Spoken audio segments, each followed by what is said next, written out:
Good evening mga ka-DIY. So bali ngayon, so yung unit ni Sir Michael ay test na natin siya. So bali ang pang-test ko lang dito ay itong ating AC fan na 60 watts. So bali meron siyang apat. So wala akong pang-testing ng DC. So bali ito yung ano niya, solar charging. So bali kasi nag ako kanina. Nag-charge tayo via ang ginamit natin ay laptop charger. So may step down naman to, itong gamit nating solar. So bali yung kanyang itsura, yan. Meron siyang 12.5 na voltahe. So bali ang kanyang 220 side ay ito. Ang naka-load sa kanya ngayon ay isang 220 electric fan. So ito yung kanyang harapan, meron siyang 5 volts na pang sa cellphone voltmeter. So ito, simple lang.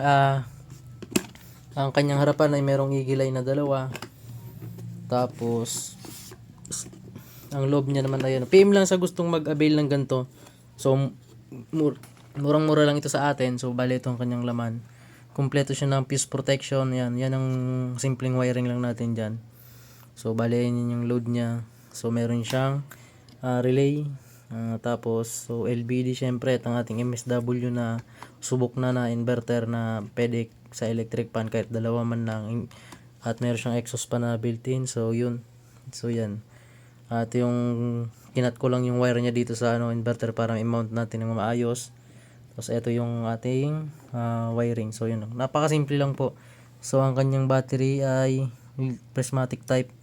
So kung napapansin nyo, naglagay ako dito ng insert na pang foam para hindi siya maalog kung sakali mang ibiyahin na to.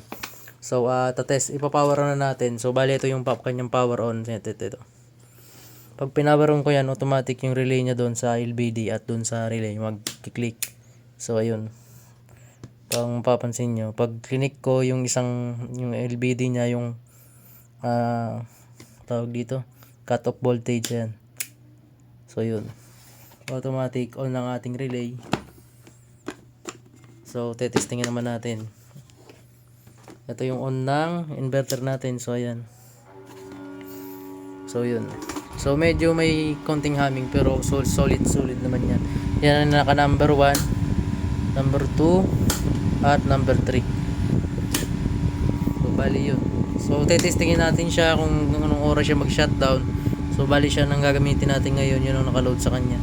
So bali meron tayo ngayong 12.4 sa load natin na yan, electric fan. So bali yung next project natin ay ito.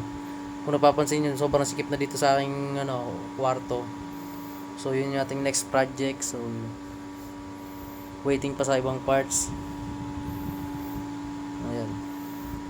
So yun lang mga ka-DIY, share ko lang tong ating project.